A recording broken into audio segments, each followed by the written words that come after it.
अगर कोई आपको नीचा दिखाना चाहता है तो इसका मतलब है कि आप उससे पहले से ही ऊपर हो।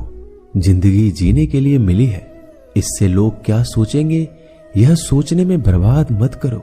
किसी के बुरे वक्त में उसका हाथ पकड़ो, सहारा दो, उसे हिम्मत दो, क्योंकि बुरा वक्त थोड़े समय में चला जाएगा, लेकिन वह आपको दुआ जिंदगी भर देता रहेगा।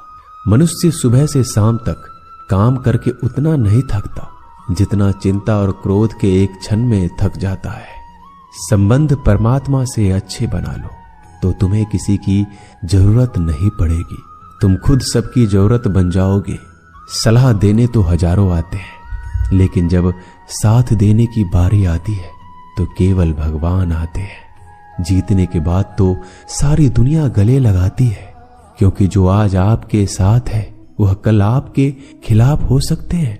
बिना मतलब के कोई आपकी इज्जत नहीं करेगा, लेकिन खुद को इतना काबिल बनाओ कि लोग बिना मतलब के भी आपका इज्जत करें।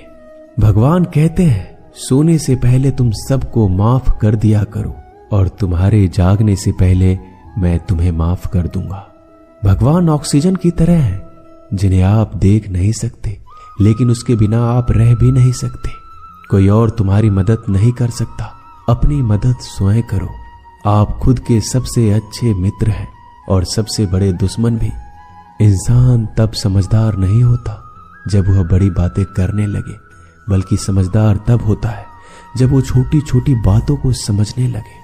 आप किस समय सही थे इसे कोई याद नहीं रखता, लेकिन आप किस समय गलत थे ये सब याद रखते हैं। सब दुख दूर होने के बाद ही मन प्रसन्न होगा। यह आपका भ्रम है। मन प्रसन्न रखो, सब दुख दूर हो जाएंगे। यह हकीकत है। किसी भी व्यक्ति की कोई भी बात बुरी लगे तो दो तरह से सोचो। यदि व्यक्ति महत्वपूर्ण है तो भूल जाओ, और बात महत्वपूर्ण है तो व्यक्ति को भूल जाओ।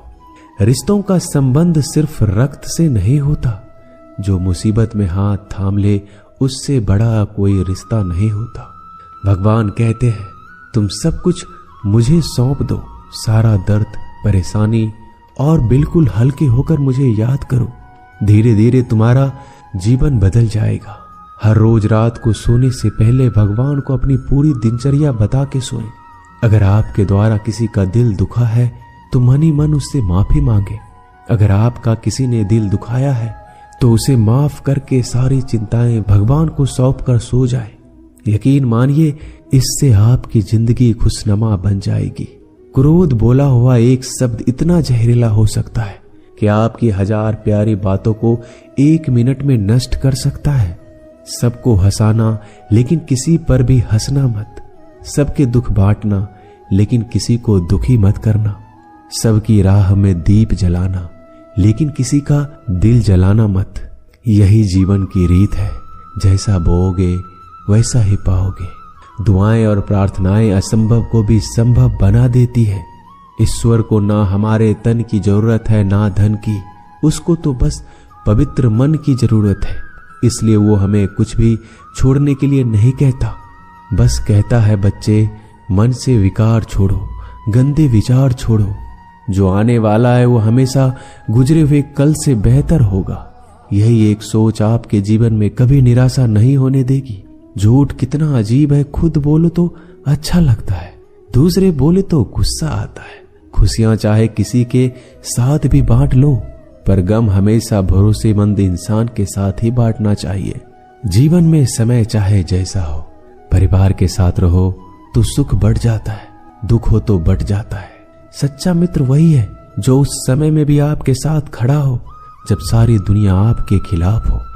आपके पास जितना भी है उसके लिए बार बार दिल से धन्यवाद कहें, हर वक्त कहें। यकीन मानिए जितना भी है वो जल्दी कई गुना हो जाएगा। प्रार्थनाएं और ध्यान इंसान के लिए बहुत जरूरी है, क्योंकि प्रार्थना में भगवान आपकी बात सुनते हैं और ध्यान में आप भगवान की बात सुनते हैं। श्री कृष्ण से कितना कुछ छूटा।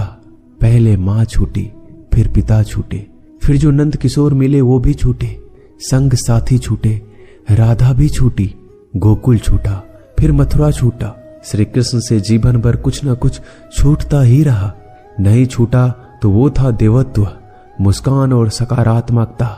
श्री कृष्ण दुखी नहीं, उत्सव के प्रतीक है। सब कुछ छूटने पर भी कैसे खुश रहा जा सकता है, ये श्री कृष्ण से अच्छा कोई नहीं सिखा सकता। इसलिए हमेशा खुश रहें, सदा मुस्कुराते रहें। जीतने का मजा भी तभी आएगा जब लोग आपके हार का इंतजार करेंगे। गीता में लिखा है, यदि कोई आपको अच्छा लगता है तो अच्छा वो नहीं, अच्छे आप हैं, क्योंकि उसमें अच्छाई देखने वाली नजर आपके पास है। अपनी पीड़ा के लिए संसार को दोष मत दो, अपने मन को समझाओ। तुम्हारे मन का परिवर्तन ही तुम्हारे दुखों का अंत है। सोच और नीयत अच्छी रखिए, फिर आपके कष्ट प्रभु स्वयं दूर कर देंगे।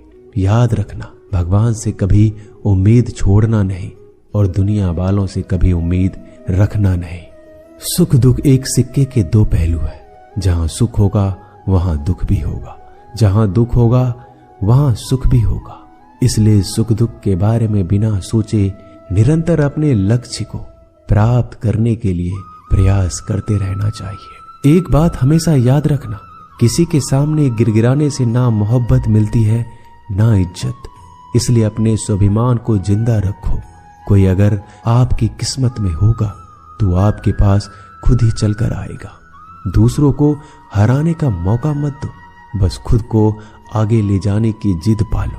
कभी हार ना मानने की आदत ही एक दिन जीतने की आदत बन जाती है। सिर्फ दो चीजें मनुष्य के भाग्य का निर्माण करती है। पहला, स्वभाव। अगर आपके स्वभाव में अच्छाई, विनम्रता और गुण है तो आपका भाग्य चमकेगा। अगर आपका स्वभाव क्रोधी है, आलसी है, तो आपका भाग्य बिगड़ना अनिवार्य है। इसलिए अपने स्वभाव को मधुर और आकर्षित बनाइए। दूसरा, आपकी वाणी। बोलना तो आदमी 2.5 साल की उम्र में ही सीख जाता है, परंतु कब, कहां और कैसे बोलना है उसे यह जिंदगी भर भी नहीं समझ पाता। जिसे ये बोलना आ गया कि कब, कहां और कितना बोलना चाहिए, समझ लो उसे सफल होने के लिए कोई नहीं रोक सकता। पिता से बड़ा कोई सलाहकार नहीं, माँ की छांव से बड़ी कोई दुनिया नहीं, भाई से अच्छा कोई भागीदार नहीं और बहन से बड़ा कोई शुभ चिंतक नहीं। इस मतलबी दुनिया से कोई मतलब ना रखो, और मतलब रखना है तो अपने मतलब से मतलब रखो। दुआएं मांगने से किसका भला होता है, मिलता तो वही है जो हमने बोया होता है। तुम नीचे गिर के देखो, कोई नहीं आएगा उठाने। तुम जड़ा उड़कर तो देखो, सब आएंगे गिराने। एक बात हमेशा याद रखना, अगर शराब की दुकान पर बैठकर दूध पियोगे तो तुम्हें शराबी का ही दर्जा मिलेगा, और किसी मंदिर में बैठ के पानी भी पियोगे तो तुम्हें एक संत का दर्जा दिया जाएगा। इसलिए आप किसके साथ उठते बैठते हो, ये बहुत मायने रखता है। दोस्तों, आशा करता हूं कि आपने इस वीडियो से बहुत सारी सीख ली होगी। मिलते हैं जल्दी एक नए ज्ञानवर्धक वीडियो में। धन्यवाद। अपना ख्याल रखिएगा।